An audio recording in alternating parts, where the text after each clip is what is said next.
이번 주 이슈입니다. 키워드라고 해야 되나요? 그 실시간 검색어에 한참 동안 라면 형제라는 맞아. 말이 많이 떴습니다. 근데 그렇게 부르지 말라고 또 사람들이 많이 그런 얘기를 합니다.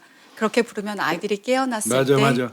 혹시 그 아이들한테 트라우마가 되는 것이 아니냐. 나도 남현 형제라는 이름 붙이는 거는 옳지 않다고 봐요. 네. 그 아이들이 그런 그 사건을 한번 말씀을 드리겠습니다. 9월 14일이었습니다. 인천 미추홀구에 있는 한 빌라에서 4층짜리 빌라였는데 그 2층 빌라에서 아이들이 이제 두 형제가 있었어요. 라면을 끓여 먹다가 이제 불이 났는데 이 불 속에서 아이들이 뛰쳐나오지 못해서 화상을 입고 지금 현재는 의식 불명 상태인 두 형제 이야기입니다. 하나 큰 아이가 10살이고 네. 그다음에 동생이 8살이에요. 8살인데 아마 그 큰 아이 같은 경우는 전신 40% 정도예요. 화상. 네, 3도 화상. 거기다가 이제 아마 동생 같은 경우는 한 5% 정도밖에 안 되는데 표피는 이제 문제는 유독가스를 흡입해 가지고 장기 손상이 온 모양이에요. 네. 근데 사실은 그게 더 위험하거든요. 물론 뭐 전체 전신에 화상이 오면 폐혈증 같은 게 오기 때문에 더 위험하기도 한데 근데 둘 다 지금 의식을 못 차리고 있다 그러니까 너무 안타깝고 그런 내용인데 네. 어떤 일부 기사에서는 아이들이 의식이 뭐 회복됐다라는 기사도 있었는데 지금 확인된 바로는 아이들이 네. 의식이 아직까지 돌아오지 않았다고 합니다. 이제 문제는 이 아이들이 그러면 왜 둘이서 집에 남아가지고 불과 10살, 8살밖에 안 된 아이들이 라면을 끓이다가 이 불이 났을까? 이제 이러는 과정에서 아마 엄마하고 따로 사는 모양이에요. 애들 둘하고 엄마하고 셋이만 사는 모양인데 그 시간대에 엄마가 집에 없었던 거죠. 그거보다도 전날 네. 나가서 안 들어온 상태였죠. 네. 그래서 이제 엄마에 대한 어떤 비난도 굉장히 많이 있었고 그랬는데 내용을 좀 들어가 보면 뭐 여러 가지 문제점이 포함돼 있어요. 네, 지금 그 코로나19 사태 때문에 아이들이 등교를 하지 못하고 있습니다. 그래서 비대면 수업을 하고 있는 와중에 아이 10살, 8살 아이들 모두 학교에 등교를 하고 있지 못한 상황이었어요. 그때 엄마 같은 경우는 아까 교수님 얘기하셨듯이 아버지는 없고요. 엄마랑 셋이 살고 있는 상태에서 엄마는 아이들을 부양하는데 좀 방치를 했다고 보면 맞을 것 같아요. 그래서 전날에도 아이들이 들어오지 않다 보니까 아이들이 얼마나 배고파요. 밥은 없지 아무것도 없다 보니까 자기네들끼리 라면을 끓여 먹었던 거예요. 그리고 뭐 CCTV 화면도 나왔었지만 아이들끼리 서로 네. 둘만 다니는 거, 둘이 편의점에 가거나 뭘 사는 장면들이 계속 둘만 보이다 보니까 이 부분에 대해서 엄마는 무엇을 했느냐라는 얘기가 또 나왔었고 실제로 2018년 이후로요 2년간에 다 3번이 그 주민들이 어머니 학대에 대해서 신고를 했었어요. 어머니 학대가 뭐 이 폭행은 아니었고 방임이었던 것 같아요. 신고가. 네, 이제 뭐 사실 학대의 종류라는 게 여러 가지가 있잖아요. 신체적 학대뿐만 아니라 정서적 학대, 성적 학대 그리고 거기에 포함되는 것이 바로 방치입니다. 근데 이 어머니 같은 경우는 방치 플러스 신체적 학대도 좀 있었다라는 얘기가 지금 좀 올라오고 있어요. 이 가족이 아마 이제 그렇게 살다 보니까 기초생활 수급 대상으로 선정이 됐던 것 같고요. 네. 지자체에서 수급비하고 자활근로비 뭐 이런 명분으로 뭐 매달 한 140에서 한 160만 원 상당 지원을 받아서 아마 그걸 가지고 생활을 했던 것 같아요. 네. 그러던 중에 이제 어머니가 일자리를 얻었던 모양이더라고요. 그 과정에서 이제 아이들을 제대로 못 돌본 건 더 있는 것 같고 어찌됐건 그 이전에도 아이들만 놔두고 이제 이 방치 학대한 혐의로 해서 경찰에 고발까지 됐던 건 사실이에요. 이웃집 신고에 의해서. 네. 아동보호 전문기관에 3번이 접수가 됐었어요. 근데 그 앞에 2번은 그 전문기관에서 그냥 엄마하고 아이들만 케어하는 정도에서 끝났고 이 3번째가 바로 경찰에 신고가 된 거예요. 그러니까 앞에 2번은 사실 신고가 되지 경찰에 접수가 되지는 않은 상황이었어요. 그래서 3번째 경찰하고 아동보호 전문기관하고 같이 가서 이제 이 부분을 법원에 신청을 했던 거죠. 그래서 법원에 보호명령 청구를 했었는데 법원이 이를 기각을 했어요. 다만 이 엄마와 아이들이 서로 떨어져 있는 것이 아니라 그러니까 보호를 할 필요 없이 아이들끼리 서로 1년 동안 상담을 먼저 해보자라고 진행되는 상황에서 이런 일이 벌어진 거죠.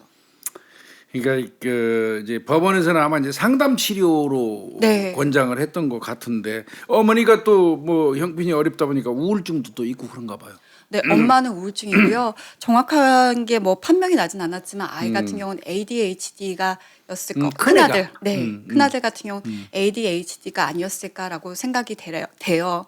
그러다 보니까 엄마도 우리 있고 아이 같은 경우도 ADHD 같은 경우는 행동이 좀 과하고 엄마한테 반항 같은 것도 많이 할 수 있다 보니까 서로 이런 불편함들이 있으니까 일단은 뭐 법원이라든지 아동보호기관에서는 상담이 먼저 이루어지면 좋지 않을까라는 생각을 했던 것 같은데 그 부분이 조금 더 저는 적극적으로 개입해야 되지 않았을까라는 생각을 합니다. 그러니까 여전히 이번 사건 이전에도 이 어머니가 뭐 생활의 어떤 문제 아니면 뭐 그 개인적인 어떤 우울증에서 기인한 건지 모르겠지만 어린 아이들을 둘만 방치해 놓고 그랬던 거는 분명히 있었던 것 같아요. 그 이웃집 이 전원에 따르면 아이들이 밤에 무섭다고 울은 적이 많대요.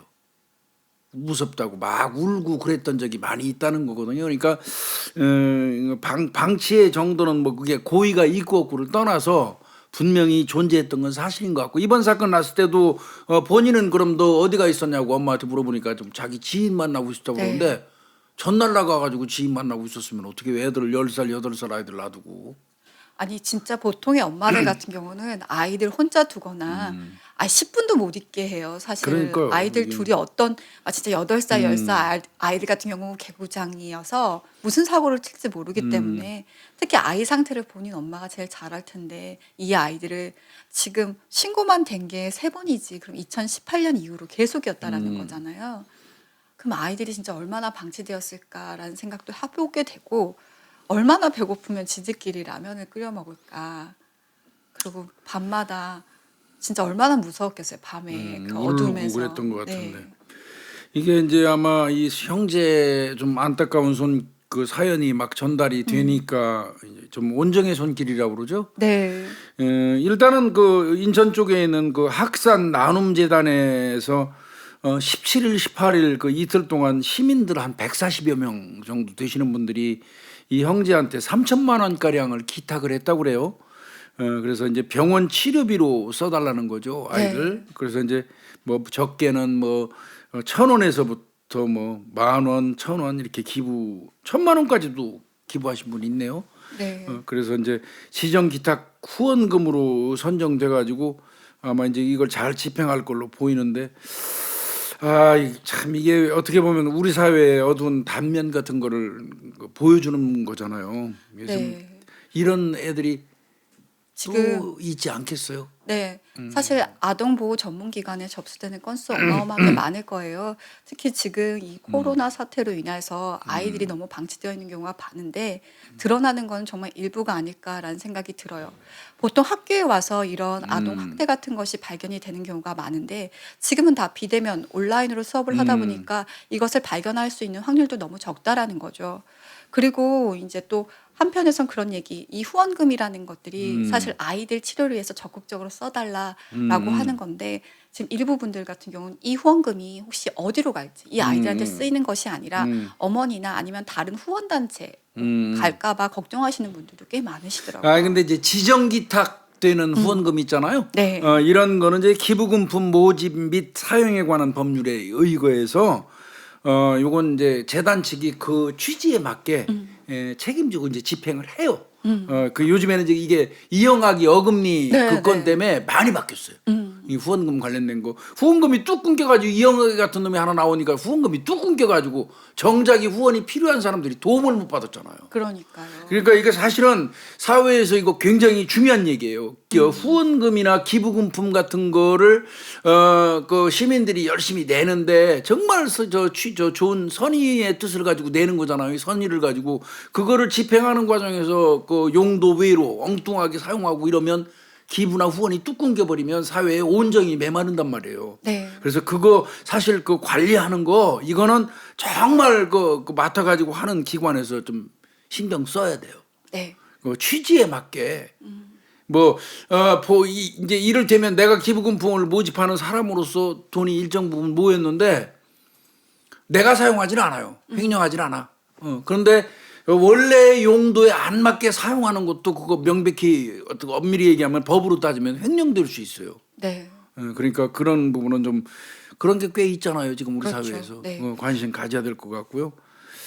이건 뭐 요즘에 저도 좀 보내야 될 것 같습니다. 이거. 네.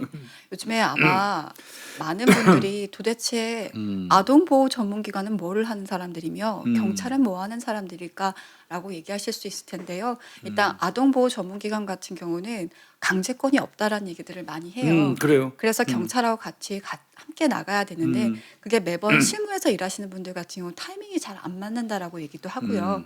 뭐 그런 어려움도 있다고 하고 실제로 이게 현장에 나가면 그 부모가 만약에 아동을 학대하잖아요. 이 아동을 학대할 수 있는 그 격리 시간은 72시간 이내예요. 그 뭐 피치하는 사정에서 48시간 연장을 할 수 있는데 이것이 법원의 명령이 떨어지기 전까지는 그 부모가 나는 아이와 같이 있겠다라고 하면 거기에서 강제권을 행사할 수가 없어요. 그렇기 때문에 현실에서 사실 이걸 분리해서 아이들을 따로 한다라는 게 아직까지는 법적으로 좀 미비한 부분이 있다고 하고요.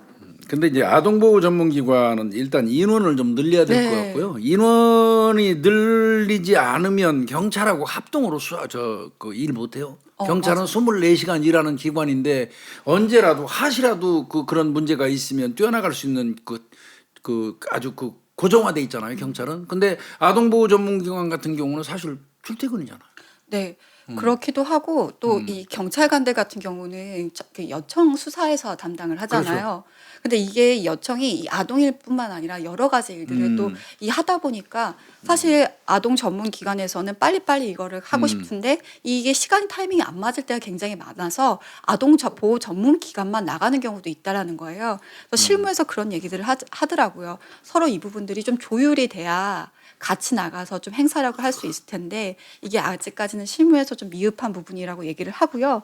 실제로 이렇게 강제 격리를 하더라도요. 이 보호 명령이 제한이 4년이래요. 그래서 4년밖에 같이 떨어져 있을 수 아니 없고 뭐 다시 데려간다고 하면 또 아이들 의사 물어봐가지고 하게 되면 법원에서 어쩔 수 없이 다른 사람 손에서 키울 수 없으니까 부모한테 돌려주는 경향이 많죠. 의정부에서 저 자기 자식 뭐라 그러죠? 후레이팬으로 네. 때려가지고 뭐 그런 사건들 등등도 결국은 뭐 1년 채 안 돼가지고 다시 데려왔잖아요. 네. 근데 이제 데려오는 과정에서 아이들이 많으면 지원금이 있으니까 그런 걸 노리고 이제 그러는 사람들도 없지 않아 있는데 근데 이제 뭐 보니까 댓글도 많네요. 이게 학산재단 뭐 믿을 만한 곳이냐 기부금 전액을 고스란히 애들한테 전달하고 엄마한테 못 가게 해달라 막 이런 댓글들도 많이 있던데 사실 학산재단 같은 데는 마음 상하죠. 이런 거. 맞아요. 일부 그런 재단들에서 장난치는 바람에 이 좋은 뜻을 가지고 정말 무보수로 열심히 일하는 분들이 도매금으로 매도되는 그런 현상이 있잖아요. 그런 사람들 횡령하고 그런 사람들은 일부입니다. 네. 절대 다수의 정말 시민단체 이거 재단 만들어 가지고 아이들 도와주는 분들은 자발적으로 정말 좋은 천사 같은 마음으로 일하시는 분들이에요. 네, 맞습니다. 너무 걱정 안 하셔도 됩니다. 그럼 여러분들은 좀 화가 나실 수도 있을 것 같아요. 이 엄마는 그럼 이제 무슨 처벌을 받고 있느냐라고 생각을 할 텐데 아이들을 방치하고 학대한 혐의로요. 아동복지법 위반으로 일단은 입건이 된 상태입니다. 근데 아직 아이들이 깨어나지 않은 상태이기 때문에 그러니까. 경찰에서는 좀 아이들이 깨어나거나 아이들의 상태를 보고 이제 적극적으로 그때쯤 가서 수사를 할 예정이라고 하고 있고요. 아이들이 일단 깨어났으면 좋겠어요. 그래야 후원금도 아이들에게 그렇죠. 잘 쓰일 수 있고요. 근데 지금 또 한때는 뭐 엄마가 아이들 병원에 입원됐는데 다 도주해가지고 지금 행방불명이다 이런 또 뭐 보도가 있었어요. 근데 그거 아닙니다. 사실이 아니에요. 엄마는 애들이 입원한 병원에 있는 걸로 밝혀졌어요. 네. 거기서 계속 있는 걸로 밝혀졌으니까 또 뭐 애들 뭐 화상 입고 났는데 엄마는 도주했다. 뭐 이런 식의 몇몇 보도가 그렇게 났더라고요. 네. 그래가지고 또 그렇게 하면 안 됩니다. 그거. 네. 이게 참 코로나가 여러 사람 네, 교수님. 정말 고통스럽게 하고 어렵게 하는 것 같아요. 얘들이 만약에 대면 수업 그냥 평상시 같으면 학교 가서 급식 먹었단 말이에요. 네. 배고플 일 없죠. 근데 비대면 수업하다 보니까 집에서 아이들이 끼니 제대로 해결 못하니까 배고파가지고 라면 끓이다가 이 불난 거란 말이에요.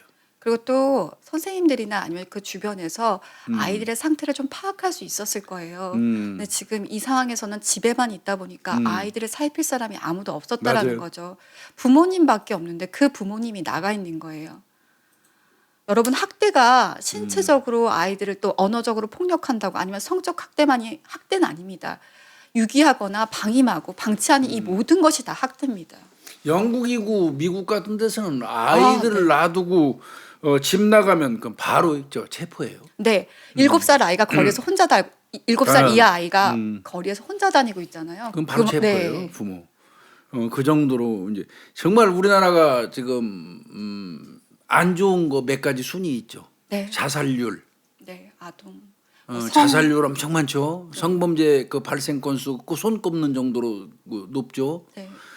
거기다가 출생률 엄청나게 뒤로 떨어져 있죠. 네. 그러니까 아이들 출산 안 해가지고 지금 인구가 자꾸 줄고 뭐 접대도 우리가 설명했지만 뭐 2030년 뭐 40년 가면은 어린애 하나가 노인들을 어깨에다가 6명 7명을 짊어지고 태어나는 순간부터 태어난대요. 노인을 어깨에다가 6명 7명을 포개서 쌓아가지고 어린애가 태어난다는 거예요. 그 혼자서 걔가 벌어갖고 노동력으로 6, 7명을 먹여 살리는 그런 일이 벌어진다는 거예요. 노령 국가로.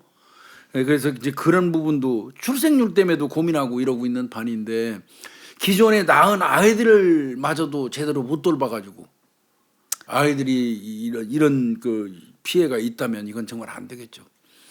네. 누가 그러더라고요.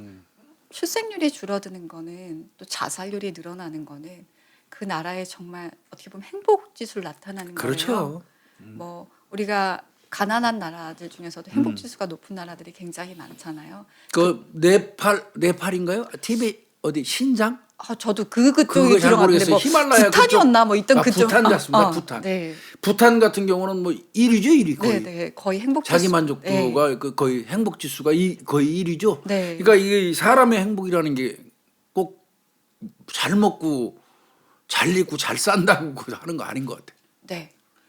어떻게 보면 같이 사는 사회. 교수님이 오늘 아침 편지에 그 말씀하셨는데 서로가 서로를 도와주고 서로가 서로를 봐주면서 인간적으로의 만족. 내가 어떤 인간으로 태어났을 때 그 만족감을 느낄 때 그것이 행복이지. 잘 먹고 잘 사고 뭐 여행 잘 가고 또 지위 높고 이런 게 과연 행복일까 한번 생각해 보게 됩니다. 거기에다가 뭐 이건하고는 관련 없이 이왕 뭐 우리나라가 지금 불미스러운 거 출생률 꼴찌, 자살률 1위 뭐 이런 거 내친 김에 제가 말씀드리는데 우리 사회에 지금 뭔가 하나 잘못된 거 있어요. 자살은 어떤 경우로 비난받아야지 맞아요. 네. 근데 어느 순간부터 저는 그렇게 배워왔고 그렇게 봐왔고 그게 맞다고 생각하는 사람이거든요. 근데 어느 순간부터 자살이 미화되기 시작했어요. 자살은 어떤 경우라도 어떤 이유에서도 미화돼서는 안 됩니다. 네. 자살은 진짜 어떤 이유에서도 비난받아야 돼요. 그건. 네. 근데 자살이 아무것도 아닌 것처럼 보도되고 자살이 별것도 아닌 것처럼 적당히 넘어가고 오히려 그 자살한 사람을 물론 뭐 사정이 있어가지고 그 자살해서 그 사람이 자살이 이르는 과정에 아픈 걸 우리가 얘기할 수는 있지만 그 자살 자체를 자꾸 별거 아닌 것처럼 몰고 가는 양태 이거는 정말 우리나라 이거 빨리 고쳐야 돼요. 네. 자살은 이유야를 막론하고 엄밀히 얘기하면 죄악입니다. 자살도. 자기가 자기를 죽이는 살인행위예요. 그것도. 네. 저희가 그 처음에 범죄학을 배울 때 심리학을 배울 때 그렇게 얘기 들었거든요. 자살, 타살 모두 다 공격성이 높은 거다. 다만 타살 같은 공격성이요. 경우는 남을 향한 공격성이고 자살은 자기를 향한 네. 공격성이라고 했는데 이 모든 것들을 떠나서요. 일단 생명이라는 것들을 그렇죠. 얼마나 중요하게 여기느냐의 분위기를 조성하는 거는 자살을 너무 가볍게 여긴다면 이건 생명을 가볍게 여기는 사회라고 할 수밖에 없거든요. 그러면 그렇기 때문에 이런 부분에 있어서도 교수님 말처럼 좀 뭐 오죽하면 그렇겠냐라는 말도 있을 수 있겠지만 그것보다 어떤 결과 자신의 삶에 대해서 책임졌느냐 안 책임졌느냐라는 부분을 좀 더 우리가 객관적으로 좀 날카롭게 봤으면 좋겠어요. 그냥 뭐 언론에서 겨우 한다는 게 자살을 극단적인 선택이라고 이 명칭 바꾸자, 용어 바꾸자. 그까짓 게 무슨 자살하고 극단적인 선택하고 그거 바꾼다 그래서 뭐 달라지는 거 있어요? 오히려 자살을 하면 안 된다는 거를 더 집중하고 인식을 시켜야 되거든요. 어떤 이유에서건 거기다가 하나 더 붙이면 사회적으로 어떤 영향을 미칠 수 있는 그 위치에 있는 사람들의 자살, 그거는 정말 나쁜 짓입니다. 그거는 자기 스스로 자기를 공격해서 자기 살인으로 끝나는 것으로 그치는 게 아니에요. 영향을 미치잖아요. 이를테면 연예인이나 이름난 그 명망가 이런 사람들이 자살을 하게 되면 어떤 현상이 따라옵니까? 우리 흔히 알고 있는 베르테르 증후군이 오잖아요. 이거는 정말 사회적으로 해악을 끼치는 행위예요. 본인은 죽지만. 근데 왜 그런 부분을 우리가 어느 순간부터 간과하고 있어요. 네. 제 기억에는 상당 기간 자살은 죄악이라는 게 우리 사회에 일반화돼 있었어요. 자살은 어떤 경우라도 이거 미화될 수 없다. 이게 딱 정립되어 있었는데 어느 순간 어느 기점을 통해서 갑자기 자살이 별것도 아닌 것처럼 인식되기 시작한 거, 이건 정말 사회 현상에서 굉장히 중요한 거예요. 네. 사회학자들 이런 거 왜 얘기 안 하는지 모르겠어요. 그 뭐 자살 얘기 갑자기 그런 얘기했는데 하여튼 출생률 얘기하다가 그 얘기 나왔어요. 출생률도 지금 거의 없는데. 네. 근데 교수님이 얘기하시면서 제가 어떤 사건 하나가 떠올라서 자연스럽게 연결될 수 있었을 것 같아서 하나 얘기를 할게요.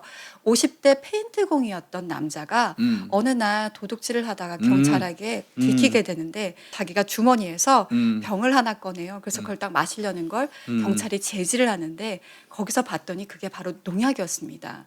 그래서 이것도 자살하려고 한 거예요. 네. 그래서 경찰관이 아니 무슨 도둑질 하나 했다고 사람이 그렇게 죽으려고 하느냐 그랬더니 이 페인트공이 자신이 살아온 인생 얘기를 합니다. 이게 엊그제 발생한 거죠. 광주 동부경찰서 관할에서 발생했던 50대 생계형 절도범에 네. 대한 회복적 형사활동. 네. 이제 뭐 회복적 형사활동에 관해서는 우리가 충분히 설명을 그동안 드렸고요. 근데 회복적 형사활동 우리가 그 사건 이슈로 다뤘는데 구독자 조회수가 너무 적더라. 회복적 형사활동 많이 보고 그런 거는 정말 좀 네. 알아두시면 좋은데 네. 살인 사건만 관심 있으시고 그런 회복적 형사활동 같은 거는 너무 관심 없으신 것 같아 좀 섭섭했어요. 네. 아마 지금 그게 뭐지? 하면서 막 검색해 보실 수도 있어요. 그러면서 관심을 지금 팍 그래서 가지실 거예요. 일부러 회복적 형사활동 다시 설명 안 하겠습니다. 네. 다시 찾아보시죠. 예, 다시 찾아보시죠. 이 경우는 보니까 이 남성이 50대, 56세네요. 그럼 60대 가까운 사람인데 네. 페인트공으로 한 30년 살아왔던 사람인 것 같은데 실직하고 네. 또 실직하면 또 이혼도 잦아져요. 네. 이혼도 잦아져서 이제 연달아 실직, 이혼 뭐 이렇게 막 안 좋은 일이 겹치니까 일상이 좀 무너져 내린 것 같은데 참 왜 실직하고 사업 실패하고 그러면 이혼이 이렇게 많은지 모르겠어요. 그래서 제가 가끔 주례 쓰거든요. 주례하러 가서 주례 물어볼 때 항목에다가 성혼선언 혼인서약 거기에다가 하나를 내가 꼭 더 넣어가지고 할 때도 있어요. 아내 되시는 분은 신랑 되시는 사람이 사업 중에 혹시 부도가 나거나 망해도 지속해서 끝까지 사랑할 것을 약속합니까? 이렇게 물어보기도 해요. 가끔. 그러면은 그 다음부터는 이제 못 몰린다. 아니 오늘 이렇게 택시를 타고 오는데요. 그 기사님이 라디오를 틀어놨는데 거기 사연에 뭐가 있냐면 코로나19 때문에 저희 남편이 폐업했어요. 근데 오늘 제가 수육을 삶고 있습니다. 남편하고 힘내라고? 네, 남편하고 그거 먹으면서 이거 먹을 때 동안에 그거 다 잊고 그거 먹었으면 좋겠어요라고 사연을 보내셨는데 수육 길게 먹어야겠네. 그래서 얼마나 좋아. 네, 갑자기 그 폐업했다는 소식을 그 사연을 듣는데 좀 아프기도 하는데 또 그런 사모님 또 그렇게 우리가 애써주는 가족이 있다라는 게 또 한편으로는 위안이 되더라고요. 사실은 부부가 어려울 때 정말 빛나거든요. 네. 그 가족 관계라는 게 좀 실직하고 파산하고 그런다고 그래가지고 막 이혼하고 이런 거 없었으면 좋겠어요. 나는 그런 생각이 참 많이 들어요. 이 사람이 아마 이혼하고 실직하고 이러다 보니까 이제 완전히 일상이 무너져가지고 월세방 전전하다가 그것도 안 되니까 이제 고시원 쪽방 뭐 이런 데로 전전하고 살았나 봐요. 가방만 달랑 하나 싸가지고. 그러니까 이제 이 사람 정말 장발장이에요. 네. 그러다 보니까 배가 고팠어요. 배가 고파서 이제 이 사람 훔친 게 뭐예요? 아이고. 이게 아마 이제 생활용품 같은 거나 먹는 거라든지 이제 이래가지고 아마 절도범으로 이제 된 것 같아요. 근데 식당에 들어가 가지고 들어갔나 봐요. 일단 배가 고프니까 눈에 딱 띄니까 네. 들어갔는데 아차 난 돈이 없지. 그걸 뒤늦게 느낀 거예요. 그럼 거기서 끝났어야 되는데 그 간이금고를 하나 슬쩍 들고 나오는데 그 속에 한 20만 원 정도 돈이 들어있었던 것 같습니다. 근데 네. 제 생각은 글쎄 이거는 모르겠어요. 정말 식당에 먹으러 들어가서 눈에 띄니까 그걸 들고 온 건지 사실은 그걸 훔치러 들어가는지는 그거는 본인만이 알겠죠. 네. 하여튼 그것 때문에 이제 경찰관들 뭐 이거 이제 신고 들어오니까 바로 수사 들어갔지 뭐. 네. 그래서 아까 제가 초반에 말씀드렸던 게 이 간이금고를 갖고 막 그 범인이 막 가다가 근데 범인들 이제 그 형사들 보면 대충 다 알잖아요. 그래서 가다 보니까 그 CCTV 상에서 이 범인이 그렇게 가만히 앉아 있는 걸 포착을 했나 봐요. CCTV가 워낙 많다 보니까.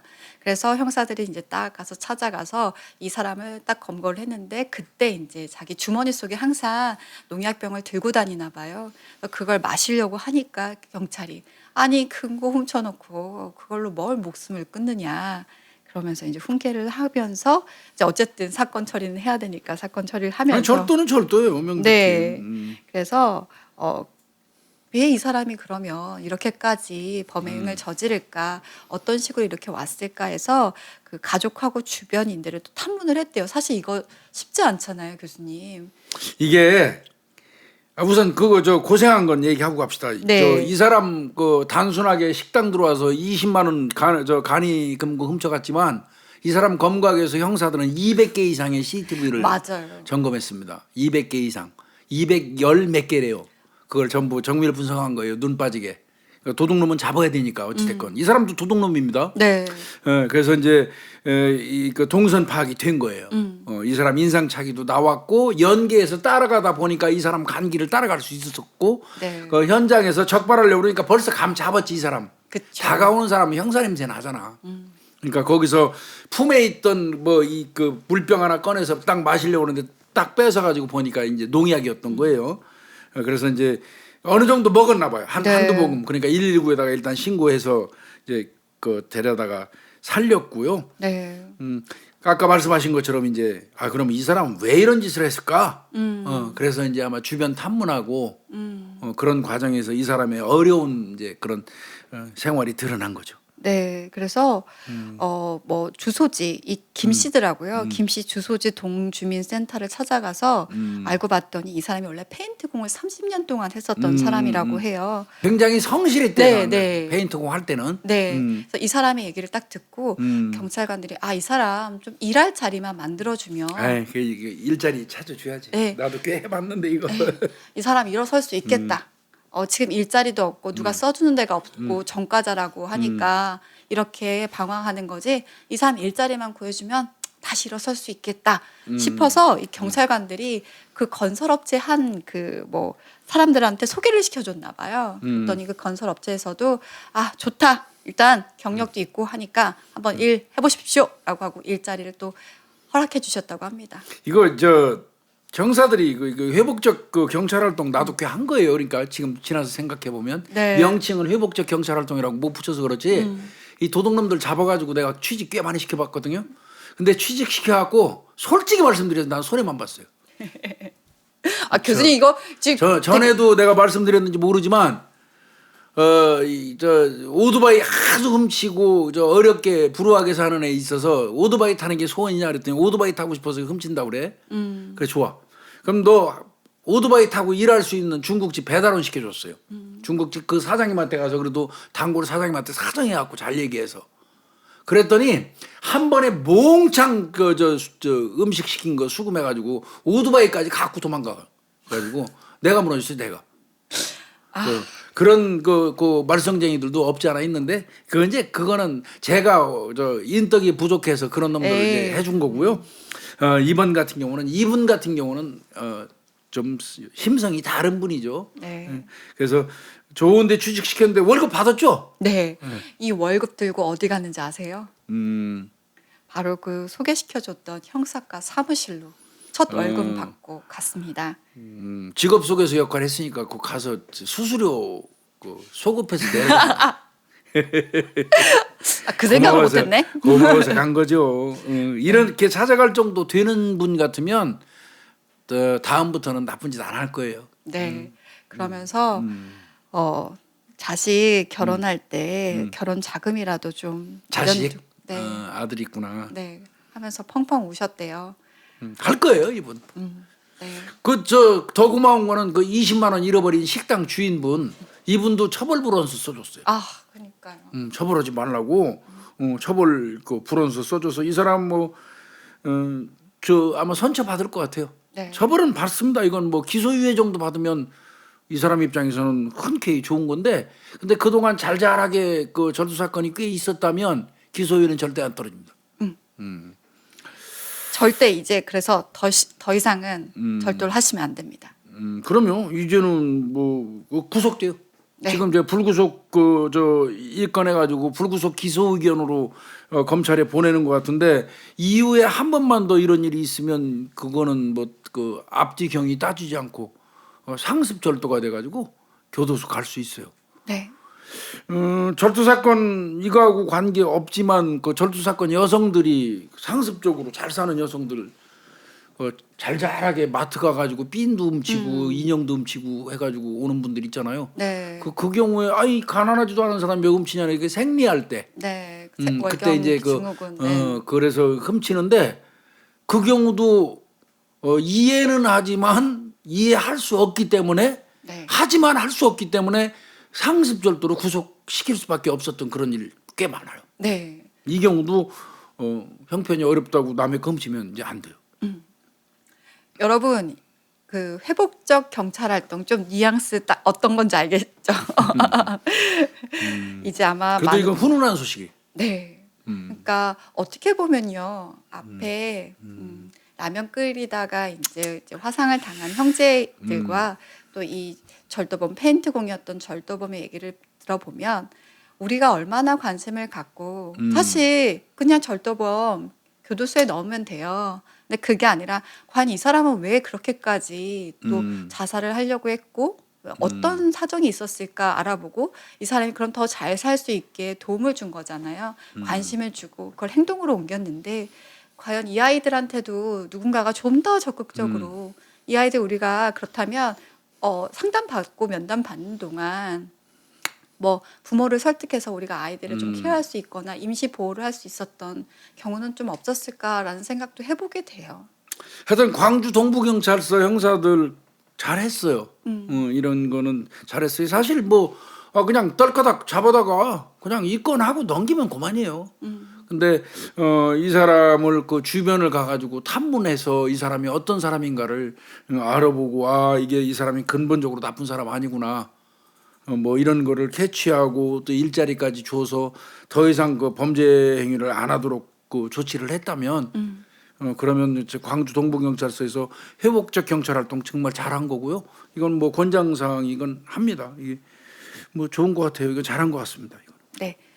사건을 그냥 사건으로 넘기면 우리가 흔히 알게 되는 그냥 지나쳐가는 기사의 하나지만요. 이것이 내 주변에서도 일어날 수 있고 또 나는 이런 일들이 일어난다면 어떤 일을 한번 해야 될까? 나는 무슨 관심을 줘야 될까라고 생각한다면 이것이 우리의 일이 되는 것 같습니다. 저도 이번에 좀 많은 생각을 하게 됐어요. 그래서 주변을 좀 많이 꼼꼼히 봐야 되겠다. 네. 그래요. 아유 그 하나는 너무 가슴 아픈 사건. 아니 또 하나도 또 나머지 하나도 뭐 가슴 아픈 사건이지만 그래도 이제 마무리가 잘 돼서 네. 돈 열심히 버셔가지고 저 기술 있잖아요. 페인트 칠하는 기술 그거 아무나 못 갖고 있어요. 네. 그 기술 가지고 열심히 돈 벌어서 아들 장가 갈 때 좀 보태시고 본인도 좀 행복하게 잘 사셨으면 좋겠어요. 그리고 이혼한 아줌마도 가능하면 합쳤으면 좋겠네요. 네. 방송 듣고 특이한 계신 사안이 없으면. 여러분 이 두 형제를 위해서 깨어나도록 기도해 주셨으면 좋겠고요. 이 페인트공 그 아저씨 이제 네, 새 삶을 사시기를 기도해 주셨으면 좋겠습니다. 예. 네, 교수님 고생했습니다. 감사합니다. 네.